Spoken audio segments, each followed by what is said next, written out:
Ya, alhamdulillah hari ini saya menjumpai konstituen saya bersama para kepala desa di Kecamatan Banjarsari. Yang mana reses kedua ini kita mengundang para kepala desa, terus para ketua kelompok tani, DPD, unsur perangkat desa, tokoh masyarakat, para kiai dan juga masyarakat Kecamatan Banjarsari yang mewakili ya. Hari ini alhamdulillah apresiasi dan saya juga mengucapkan terima kasih karena hari ini saya bisa hadir di sini berkat dukungan mereka juga.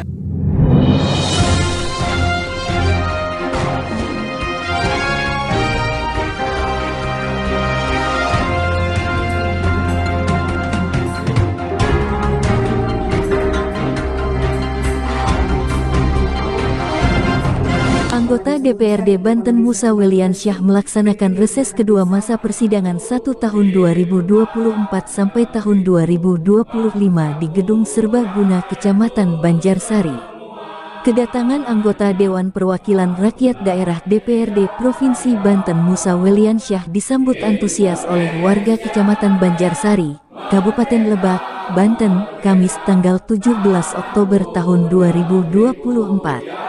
Reses kedua di Kecamatan Banjarsari dihadiri Muspika Camat, Kapolsek, Koramil, Kepala Desa Cidahu, Kepala Desa Kumpai, Kepala Desa Cibatur Keusik, Kepala Desa Kaduhau, Kepala Desa Kesik, Kepala Desa Jalupanggirang, Kepala Desa Gunung Sari dan Kepala Desa Ciruji. Kedelapan kepala desa tersebut membawa unsur perangkat desa, BPD, Ketua RT RW, kelompok tani, Karang Taruna, tokoh masyarakat, pengasuh pondok pesantren. Kecamatan, Abri dapat membayangkan begitu banyak nanti usulan-usulan yang digabung aspirasinya oleh Pak Musa. Ya, selagi secara kita bisa berperan serta ya dalam pemilihan gubernur dan bupati. Hari camatnya wajib turunetra yang lebih baik, dan niat kita baik, tujuan kita baik untuk membangun, tapi kalau kondisi keamanan ini tidak kondusif, tentunya kita juga tidak bisa di wilayah lingkungan Banjarsari. Untuk itu saya sebagai Kapolsek Banjarsari mengucapkan terima kasih yang sebesar-besarnya. Mudah-mudahan apa yang menjadi kebaikan, apa yang menjadi tauladan dari bapak-bapak ibu semuanya bisa diberikan waktu untuk memberikan kata sambutan. Sebagaimana Pak Dewan, saya belakang ya, baru ini duduk bareng dengan Dewan. Nah, jadi harus diberanikan Pak Dewan. Mudah-mudahan saya nanti pensiun ya bisa nanggung Dewan ya. Diberikan amanah menjalankan tugas sebagai Dewan, apalagi di provinsi. Bangun Banjarsari Pak. Itu titipan saya pribadi, apalagi titipan bapak-bapak Jarod ya. Nah, supaya Banjarsari ada perubahan ke depan.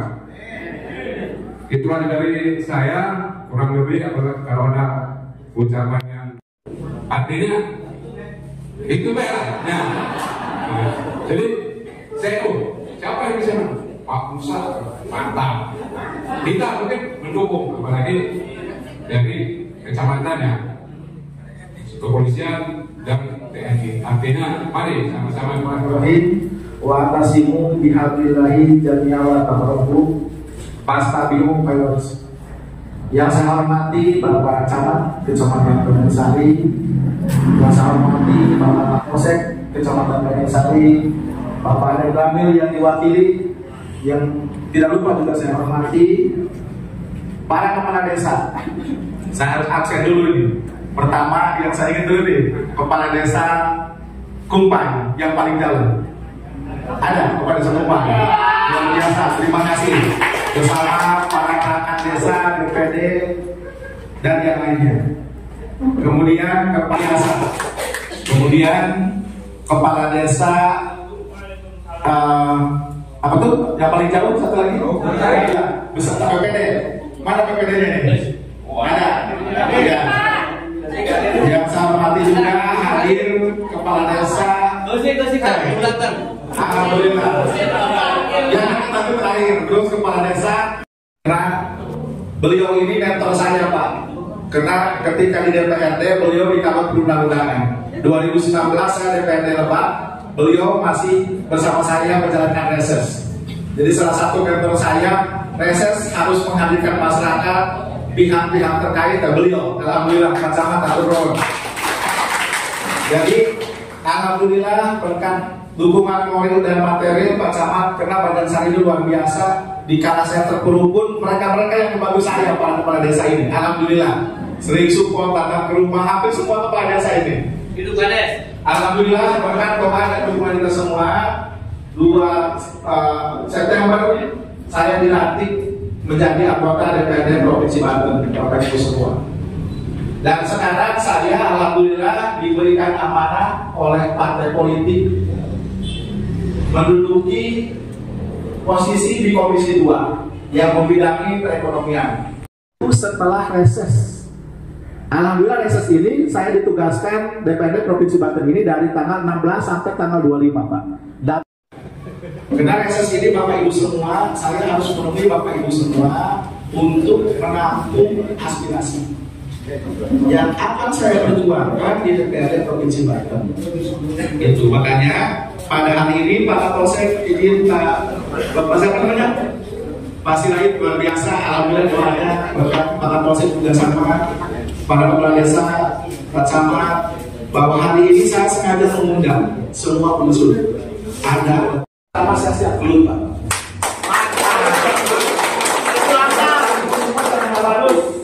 Makanya bila perlu, suatu saat kalau saya tidak punya aspirasi dan Badan Sari ikut dengan saya, kita demo bareng-bareng ke kantor gubernur. Kita bareng-bareng karena ketika saya sudah terlihat Pak di ruang paripurna, saya lobby pimpinan tidak ada akomodir, maka parlemen jalanan satu-satunya yang harus saya gagas sebagai anggota DPR.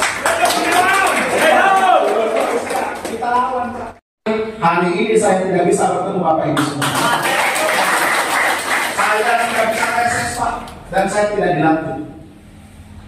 Karena mohon maaf, bukan saya merasa bersaing dengan di bawahnya. Saya punya selisih suara 500, Pak. Akhirnya dengan adanya peraturan bupati, Pak, bisalah dalam poros desa dialokasikan oleh atau didanai oleh APBD. Nah, kenapa tidak untuk provinsi? Apakah mungkin misalnya dengan peraturan gubernur di SKK untuk jalan poros desa agar bisa didanai oleh provinsi? Enak, Pak, kalau bisa didanai. Ketika DPRD punya aspirasi, kita dorong alokasinya. Kemudian Bapak Ibu semua, kalau Provinsi Banten ingin keluar dari kemiskinan ekstrim, hari kumaha desa bisa membantu masyarakat anggaran kaya. Bila perlu ya dana desa suntik 500 juta atau 1 miliar per desa, benar? Alokasinya bisa untuk bantuan tunai UMKM, misalkan nambang ilegal, ngarusak lingkungan, udah kasih suntikan dana misalkan 5 juta jadi tukang sayuran keliling. Ini kan tujuan kita. Ini semua akan saya gagas Bapak Ibu semua. Jadi Bapak Ibu semua ketika menyampaikan aspirasi, saya merasakan baik perihnya menjadi orang susah. Nah sementara kita mau gimana ekonomi kita makin, UMKM makin, yang ada diundang sosialisasi pelatihan. Rakyat boleh butuh pelatihan, Pak, butuh duit. APBD 1 Provinsi Banten, yang terakhir APBN.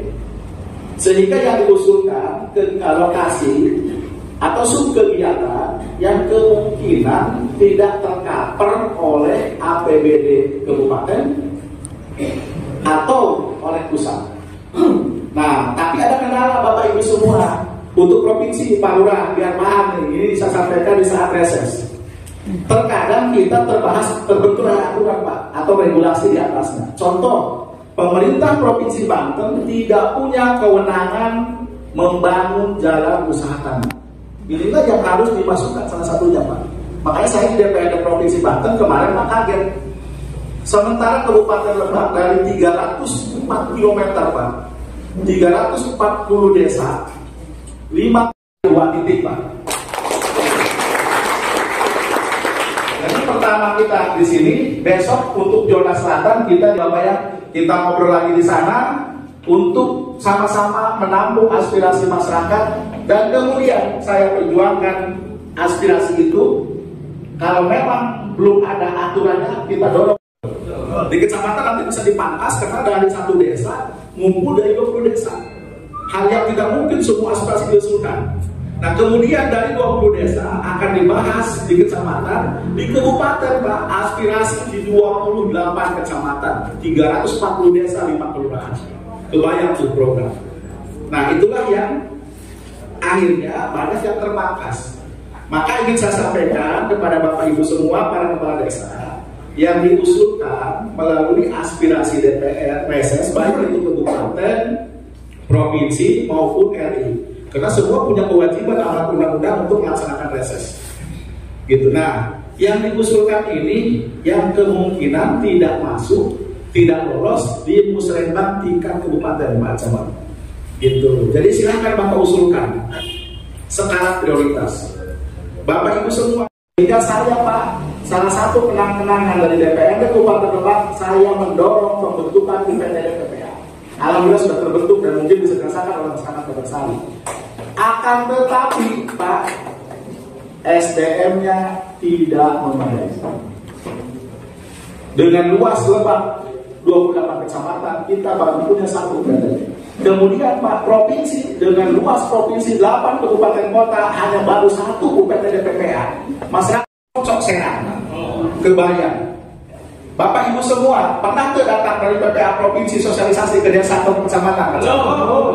Sosialisasi bahwa kami akan UPT DPPA kan nggak ada. Inilah tugas saya sehingga kemarin di paripurna dan saya statement di media massa bahwa Banten harus punya 8 UPT DPPA di provinsi Banten. Salah satunya harus di Lebak Selatan, Banten Sari atau Malingping UPT DPPA. Supaya ketika ada persoalan digital, coba, wah, Pak Musa Komisi 2 kok mengkritisi pembangunan. Amanat undang-undang bahwa kita melakukan fungsi pengawasan. Semua anggota DPRD berhak bersuara dan melakukan fungsi pengawasan terhadap penggunaan uang negara. Mau itu APBD semua, selama itu meningkatkan RSS itu. Meningkatkan duit RSS, bikin tangga masyarakat. Agar kerja bangun rumah. Betul Pak? Ini harus diperjuangkan Pak.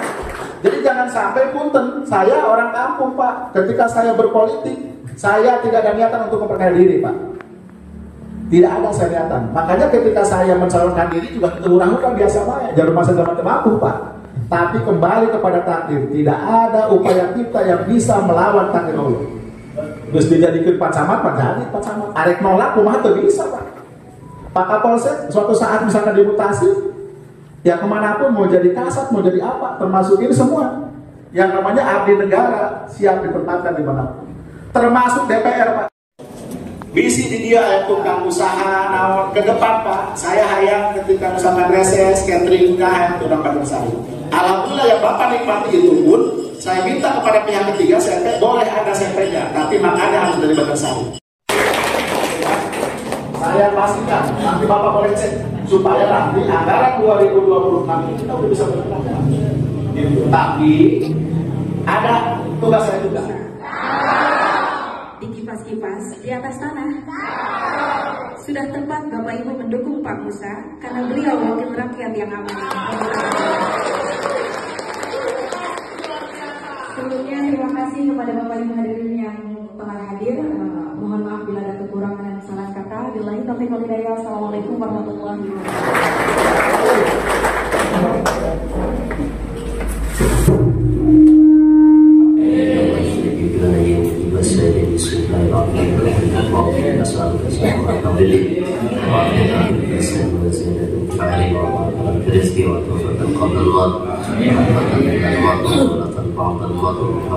Bisa dijelaskan Pak kegiatan reses kali ini?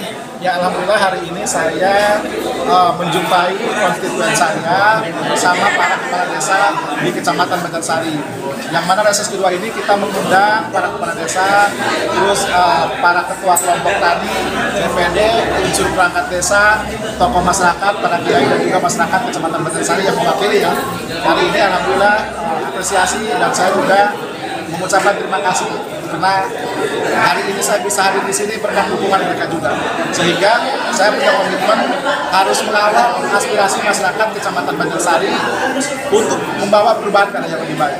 Artinya ada beberapa persoalan tadi, isu topik yang muncul, usulan-usulan dari para kepala desa, terutama masalah pertanian. Karena di Banjarsari ini mayoritas sawahnya tak ada hujan. Sementara ketika musim kemarau mereka tidak ada air, tidak bisa untuk bertani yang berdampak kepada perekonomian. Nah, sehingga bagaimana pemerintah Provinsi Banten nanti bisa hadir membawa aspirasi bisa hadir untuk kepentingan masyarakat Banjarsari, terutama para petani, melalui program misalkan kompansasi yang selama ini tidak pernah dianggarkan, tidak pernah ada. Nanti apakah ini harus dibuat peraturan gubernur atau misalkan peraturan lain supaya pemerintah Provinsi Banten bisa hadir untuk masyarakat Kabupaten Lebak terutama di sektor pertanian, agar infrastruktur pertanian, alat mesin pertanian bisa dirasakan oleh masyarakat Kecamatan Banjarsari. Nah, kemudian menyangkut masalah kekerasan seksual terhadap perempuan dan anak, terutama di Kecamatan Banjarsari yang merupakan salah satu wilayah Banten Selatan, mereka meminta untuk dibentuk UPTD. Ada di Kecamatan Banjarsari, Kecamatan Malimpi, untuk Banten Selatan. Salah satunya UPTD PPA Provinsi Banten ya, harus dibentuk di Banten Selatan. Begitu pula dengan kondisi saat ini Kabupaten Lebak yang memang masih 4.900 masyarakat Kabupaten Lebak tinggal di rumah tidak layak huni. Salah satunya di Kecamatan Banjarsari. Atas masih 100 sampai 200 masyarakat yang tinggal di rumah tidak layak huni. Itulah yang harus diperjuangkan dan harus dialokasikan anggaran oleh pemerintah Provinsi Banten. Bagaimana pemerintah Provinsi Banten hadir untuk mensejahterakan masyarakat, terutama melalui bantuan rumah tidak layak huni atau bedah rumah yang bersumber dari APBD Provinsi Banten untuk terutama masyarakat Kecamatan Banjarsari. Kemudian juga infrastruktur mereka terkendala karena di Banjarsari ini desa-desanya poros desa ini dari desa A ke desa B sangat jauh. Artinya 10 tahun dibangun oleh dana desa, mereka tidak bisa membangun, tidak bisa mengalokasikan, sehingga harus ada payung hukum atau ada regulasi supaya jalan poros desa ini bisa dialokasikan anggarannya oleh pemerintah Provinsi Banten yang selama ini kan hanya jalan lingkungan gitu. Jadi itulah persoalan-persoalan yang disampaikan oleh para kepala desa supaya mereka bisa merasakan, bisa diakui juga oleh pemerintah Provinsi Banten. Jangan katanya diakui pada saat mau pilgub, gitu kan? Semua punya janji, semua calon berjanji pada kepala desa, tapi ketika sudah jadi mereka melupakan. Jangan sampai ini terjadi. Karena kenapa? Kesenjangan sosial, terus infrastruktur dan juga infrastruktur pertanian ya. Alsintan dan sebagainya ini bagaimana bisa dirasakan oleh mereka. Nah, yang terakhir menyangkut UMKM, bahwa ternyata pelaku UMKM ini tidak pernah mendapatkan bantuan dari pemerintah daerah Provinsi Banten. Mereka ini Kecamatan Banjarsari yang ada 20 desa belum merasakan itu. Artinya kalau kita hanya menganggarkan sosialisasi, anggaran pelatihan percuma. Yang dibutuhkan masyarakat saat ini, masyarakat tidak mampu yang ingin menjadi pelaku UMKM atau yang sedang berjalan menjadi pelaku UMKM adalah bantuan dana berupa dana hibah mungkin sifatnya untuk para pelaku UMKM. Kenapa? Kalau mereka tidak dibina, mereka tidak dibantu biaya, maka Banten ini sulit untuk keluar dari miskin ekstrim. Ingin keluar miskin ekstrim itu perekonomian masyarakat harus stabil. Artinya harus ada konektivitas antara pertanian, begitu juga UMKM gitu. Termasuk tadi itu Lebak adalah salah satu daerah yang luas wilayahnya 1/3 dari Provinsi Banten. Secara otomatis jalan usaha tani, terus jalan poros desa terbanyak dan terpanjang di Lebak Selatan terutama. Nah, termasuk Banjarsari. Artinya kalau tidak ada alokasi anggaran dari pemerintah Provinsi Banten untuk jalan usaha tani, ke kebun, ke sawah, maka biaya mobilisasi hasil pertanian sangat besar, sehingga keuntungan yang didapat masyarakat nyaris tidak ada. mereka capek kerja ke sawah atau ke kebun, sementara harga jualnya murah karena akibat biaya transportasi alat pertanian yang sulit. Jadi mereka mau ke kebun musim hujan harus menempuh jalan 5 atau 3 kilo, sementara tidak ada akses dalam usaha tani. Inilah PR utama Provinsi Banten. Bagaimana pemerintah Provinsi Banten memprioritaskan kepada sektor perekonomian, baik itu UMKM maupun pertanian. Seperti itu. Oke, siap, makasih.